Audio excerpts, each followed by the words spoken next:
Hi, I'm Matt Reynolds, editor of Packaging World magazine, here at the end of day one at Interpack in Dusseldorf, Germany. So when I was here 6 whole years ago in 2017, that was right at the very beginning of the linear track system revolution that's been gripping packaging ever since. Back then, I was looking as closely as I can at every machine, trying to find out whether they had an XTS from Beckhoff, an iTrack from Rockwell, or an Akapos track from B&R, and very few did. It was right at the beginning of that sort of technology.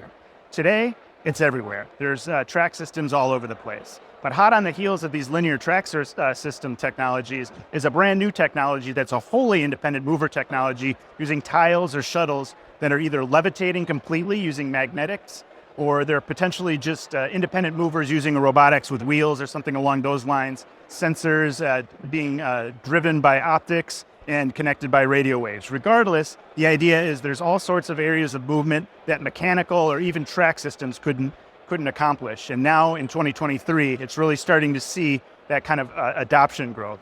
The first one, the independent movement I saw this morning was from Schubert. So more on Schubert. Well, this Interpack demo at Schubert wasn't a quote-unquote real packaging application. It was a thought-provoking illustration of how independently moving shuttles with free range of movement, even free from tracks, could be applied to packaging in the future. Some of the applications that we'll soon talk about use tiles that levitate on a magnetic field. This isn't one of those systems. These are what Schubert calls togglers, and their movement is on an uncharged, unelectrified, plain old plate. It's entirely based on optical detection systems controlling them via radio. That's why each toggler has a barcode on the top of it. By going this route instead of a magnetically levitating tile, Schubert is reducing the amount of electronic complexity in the system while still demonstrating some of the potential of independent movement. It's not quite ready for prime time, but it piqued my interest, and I'll be wondering what kinds of applications these togglers will be on in the future. Here's another system that caught my eye given the independently moving shuttles on a track system. Cosme, a Krohn's company, was demonstrating its X3M concept machine using an Akapos track system from B&R.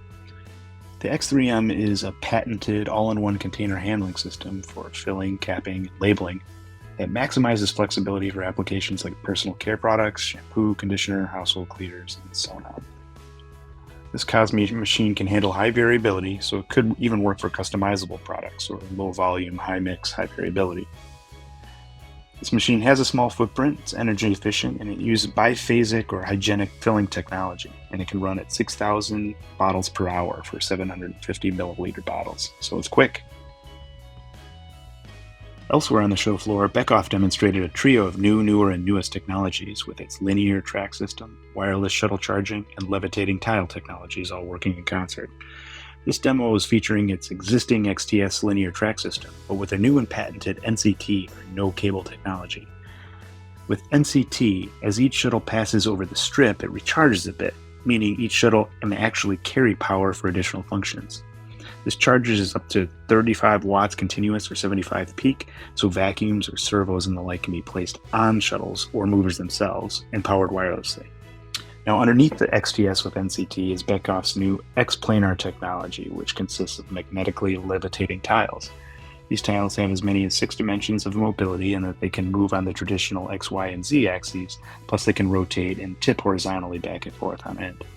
Rumor has it there may be at least one application on the Interpack floor, a stainless washdown version that carries cold cuts of lunch meat. I'll be on the lookout. Now, everything we've seen so far has been a standalone demo. So to wrap things up from Interpack's day one, here's a levitating shuttle application integrated into real secondary packaging. In this case, OEM Samick has integrated levitating tiles from Canadian company Planar. Now, as you can see, there's 4 different infeeds from which these shuttles collect and collate product for secondary packaging. At the demonstrated clip of 60 bags a minute per infeed, that's 240 packs a minute coming out at the end in case form. Now, imagine each infeed is delivering different flavors of chips for rainbow packs, variety packs, mixed packs, all possibly coming from totally different upstream sources, and maybe at very different frequencies. You might even have one extra fast infeed or one extra slow to deliver a 5x3x3x1 12-pack pattern. And with the levitating shuttles, Samick can change the orientation of different stacks inside the package without using robotic pick-and-place systems, instead collecting everything on top of each shuttle, and once those product groups are created, they're transferred on for case packing. Once you see the stuff in action, you really begin to think about the possibilities here. One last point we should make about these levitating systems: because they're not touching anything on the electromagnetic field on which they ride, they're really not generating any dust. They're not generating any particles. There's basically nothing that's keeping them from moving. This is all really interesting stuff. So that's just a brief snapshot of the independent mover systems, both track-based and levitating, that I saw just on day one. I happen to know of at least two other systems. One is an adaptive packaging machine by Rotzinger, and that's using industrial wireless by Cortigo. I haven't seen that yet. I'm going to be seeing it in the next couple of days. And also I'm aware of a R.A. Jones application that uses levitating shuttles, the B&R Acapos Track 6D system. So I'm also going to be seeing that one. I'll be sure to report on them and send some video your way when I have it. That's all from Interpack Day 1.